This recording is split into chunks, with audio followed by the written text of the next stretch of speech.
কোরআন পড়া মানুষ, কোরআনের ধারক বাহকরা কখনো বাবা মাকে বোঝা মনে করতে পারে? এজোর বলে পারে। তাহলে সম্মানিত হাজরিন, মা যতই বার্ধক্যে পৌঁছান কখনোই তাদেরকে বৃদ্ধাশ্রমে রেখে আসা যাবে? ছেলে আমার মস্ত বড়, মস্ত অফিসার, মস্ত ফ্ল্যাটে যায় না দেখায় পার ও পার, নানান রঙের জিনিস আর আসবাব দামি দামি, সবচেয়ে কম দামি সিঙ্গার একমাত্র আমি। ছেলে আবার আমার প্রতি অগাধ সম্ভ্রম, আমারই ঠিকানা এখন বৃদ্ধাশ্রম। কথা বলেন ঠিক কিনা? এ জোরে বলেন ঠিক কিনা? রাসূলুল্লাহ সাল্লাল্লাহু আলাইহি ওয়াসাল্লাম হাদিসের মধ্যে বলেন, তিনটা পাপের শাস্তি আল্লাহ দুনিয়ায় নগদ দেয়। কয়টা? আর জোরে বলেন না কয়টা? এর মধ্যে এক নম্বর হলো অহংকার। এই জোরে বলেন কি? এই জোরে বলেন এক নম্বর কি? অহংকার। দুই নম্বর হলো জুলুম। দুই নম্বর কি? যারা জালেম হবে ওদের পরিণতি কখনো ভালো হবে? সুতরাং আমরা নিজেরা জালেম হব না, এই জমিনে কোন জালেম জন্ম নেবে এটাও সুযোগ দেব। এই জোরে বলেন দেব।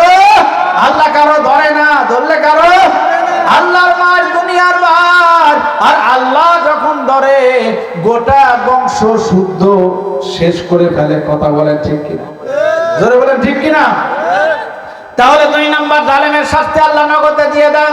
আর তিন নাম্বার আল্লাহ রাসূল বলেন, যারা দুনিয়ায় মা বাবার সাথে দুর্ব্যবহার করবে, মা বাবার সাথে খারাপ ব্যবহার করবে, তাদের শাস্তি আল্লাহ দুনিয়ায় নগদ দিয়ে দেয়। ওই ছেলে যখন বার্ধক্যে পৌঁছাবে, ওই ছেলে যখন বার্ধক্যে পৌঁছাবে ওর সন্তান ওকে ভাত কাপড় দেবে। এই যে বলেন দেবে। সুতরাং আমাদের যাদের মা বাবা দুনিয়ায় বেঁচে আছেন তাদেরকে আমরা বোঝা মনে করবো না, তাদেরকে আমরা খেদমত করব। কারণ মা বাবার খেদমত করলে আমার সম্পদে বরকত দেবে কে? এই জোরে বলেন কে? আর যাদের মা বাপ দুনিয়ায় বেঁচে নাই তাদের জন্য আমরা তিনটা কাজ করতে পারি। জোরে বলেন কয়টা? এই জোরে বলেন কয়টা? ঈদের দিন আসলে আমাদের সন্তানরা আনন্দ করে কিনা? ছেলেরা আনন্দ করে, বাবা আমাকে হাদিয়া দেবে, মা আমাকে হাদিয়া দেবে, ভাই আমাকে হাদিয়া দেবে, বোন আমাকে হাদিয়া দেবে। দেয় কি দেয় না? এই জোরে বলেন দেয় কিনা?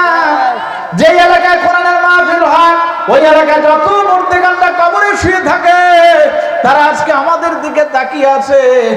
ওরে আমার প্রিয় সন্তানেরা, মাথার ঘাম পায়ে ফেলে তোদের জন্য আমি বাড়ি করে এসেছি, গাড়ি করে এসেছি, জায়গা জমি করে এসেছি। তোদের কাছে গাড়ি চাই না, বাড়ি চাই না, জায়গা জমি চাই না। তোরা কোরআনের মাহফিলে গিয়েছিস, শেষ বেলা তোরা কোরআনের মাহফিলে আমাদের জন্য দোয়া করবি। আর দুই নাম্বার, তোরা কোরআনের মাহফিলে কিছু সদকায়ে জারিয়া রেখে আসবি। আমরা কবরে ঘুমাবো, এই দান সদকা তোদের আমাদের কবরে ঘুমাবে। এজন্য বললাম ঘুমাবে। আল্লাহ সুবহানাহু ওয়া তাআলা পয়গম্বর হযরত মুসা আলাইহিস সালাতু ওয়াস সালামকে 9টা মুজিজা দিয়েছিল। কয়টি? এই যে বলেন কয়টি? এর মধ্যে সবচেয়ে বড় মুজিজা হলো হাতের লাঠি। হাতে কি? লাঠি যেখানে সেখানে শয়তান থাকে। এই যে বলে থাকে। এক হুজুর দাওয়াত খেতে গিয়েছে, সেখানে বলছে আমি আল্লাহর রহমতে এত কিছু জানি, কোন শয়তান আমার সামনে দাঁড়ায়। এখন একটা দুষ্টু ছেলে বলতেছে, হুজুর কত বড় কবিরাজ আজকে পরীক্ষা করে সাহাবো। হুজুর দাওয়াত খেয়ে বাড়ির দিকে রওনা দিয়েছে। এখন রাস্তার মাঝখানে একটা গাছের ডালে সাদা পোশাক পরে ঝোলে। হুজুর যত যা ছিল ফুফা সব দিয়েছে, শয়তান